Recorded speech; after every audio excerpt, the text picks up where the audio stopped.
Así es, Estamos con Nilda Quito León, ella es secretaria de Defensa Legal y Derechos Humanos de la Federación de Estudiantes. Buenas noches, Nilda, bienvenida. ¿Qué está pasando? Buenas noches. Sí, justamente lo que hemos advertido que ha pasado es que ha habido muchos casos de fraude en este presente examen de admisión. Esperamos tener las cifras oficiales de cuántas personas han sido anuladas el examen que estaban rindiendo, porque si bien señalan, como han mencionado, que las imágenes podrían ser falsas, creo que en todo caso les correspondería a ellos verificar y en todo caso transmitir o publicar cuál fue el orden para poder demostrar que este no era el examen, el supuesto que está circulando, ¿no? Claro, Aparte de ello, no se entiende muy bien, Nilda, el comunicado de la universidad que acaba de leer Nicolás, porque dice, por un lado, las imágenes no corresponden al examen. Pero claro. Entonces, si no corresponden, ¿para qué denuncias a personas que, si no corresponden, suponemos no han participado? ¿No? Es como una explicación un poco bastante floja, Lo que yo ¿no? quiero entender, Nilda, es que la universidad está diciendo, han habido casos, pero a uno que otro caso, ¿no? Pero no es un plagio masivo. Básicamente eso es. efectivamente, pero las imágenes prueban lo contrario, ¿no? En todo caso, a ellos les correspondería desmentirlas si es que consideran que son falsas. Con publicar el examen que ya terminó en estos días o en las próximas horas, se podría verificar fácilmente si las preguntas son o no, o eran o no, parte de...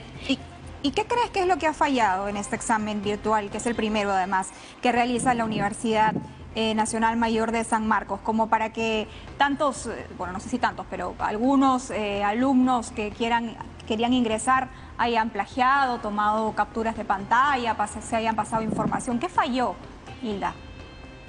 Nosotros considerábamos que de por sí la implementación de este examen virtual no era viable porque ya la posibilidad de que exista fraude se había planteado desde hace varias semanas. Nosotros mandamos un documento tanto a Defensoría como Minedu y como Sunedu, estas dos últimas instituciones, Minedu y Sunedu, adjuntando incluso chats donde las personas ya ofrecían sus servicios y donde figuraban el número de las personas que ofrecían los servicios.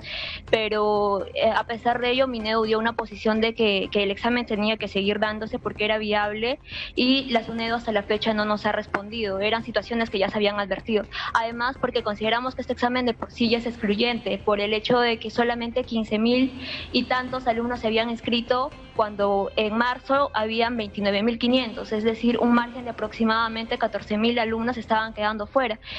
Pensábamos que esto era una vulneración directa al derecho a la educación por la accesibilidad en condiciones de desigualdad, y también una vulneración al derecho a igualdad y no discriminación porque se estaba discriminando por una condición socioeconómica al excluir a quienes no podían costearse una computadora con características específicas. Claro.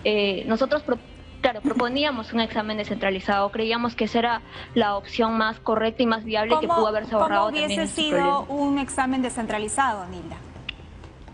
Sí, sobre eso, tomando la experiencia del UNAM, considerábamos que con una coordinación con gobiernos regionales, así como también con otras universidades nacionales a lo largo del país o con colegios, se podía garantizar locales en los que se pueda guardar una sana distancia y tomar las medidas de bioseguridad adecuadas. La UNAM lo hizo y tuvo como sede principal su estadio. San Marcos tiene uno de los estadios más grandes del Perú con capacidad para 75.000 personas y aún así ni siquiera evaluó o consideró esta posibilidad. Los gobiernos regionales también pueden dar predisposición para prestar sus estadios o para poder prestar sus coliseos. De hecho, como federación hemos oficiado a unos cuantos gobiernos regionales y estamos a la espera de respuestas, pero consideramos que con trabajo duro, sí, porque es un tema de gestión, muchas instituciones se hubieran sumado a este tipo de organización que hubiera garantizado, uno, condiciones de igualdad, y dos, hubiera ahorrado los problemas de conectividad que también han existido y también el tema de fraude. Y cuando ustedes propusieron esto,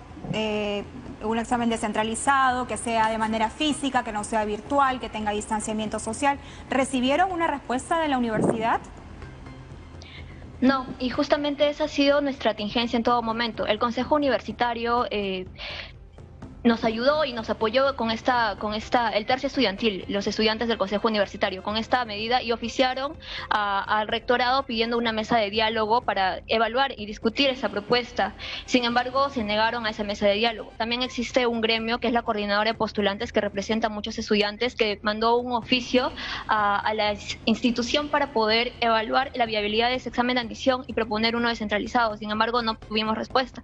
Por ello, recurrimos a otras entidades como SUNEDU, Minedu y Defensoría. Sin embargo, todas ellas consideraban que sí había viabilidad, porque los que estaban siendo excluidos iban a tener una oportunidad posterior de postular o se les iba a devolver el dinero. Pero lo cierto de eso es como decirte, acá solo postulan 15.000 y hay 4.000 y tantos vacantes. La competencia va a ser de 3 personas por una vacante. En un próximo examen van a ir los 14.000 más otros aproximadamente 28.000 a 30.000 que de por sí se inscriben. Claro. La competencia va a ser de 10 personas a 11 personas por una vacante. Se puede perjudicar un muestra. futuro proceso. Se puede perjudicar un futuro proceso. Milda, a la luz de los hechos, esto puede ser mucho más grave de lo que aparenta, ¿no? Pese a la postura de la Universidad San Marcos. ¿Cuál es la postura de ustedes? ¿Se podría llegar a pedir la nulidad de este proceso? Nosotros esperamos tener las cifras oficiales de cómo ha ido el proceso. Nosotros consideramos que de por sí ya se ha demostrado que no ha sido adecuado. Entonces, si es que realmente los datos nos dan la razón, consideraríamos que sí, que se debería plantear la nulidad y evaluar otra forma de viabilizarlo, ¿no? Como puede ser el presencial descentralizado. Como lo que propusieron ustedes. Como lo que propusieron ustedes. En su momento dice que SUNEDU se pronunció, ¿correcto? Ahora, tras estos hechos, ¿se ha manifestado? ¿No se pronunció SUNEDU o sí?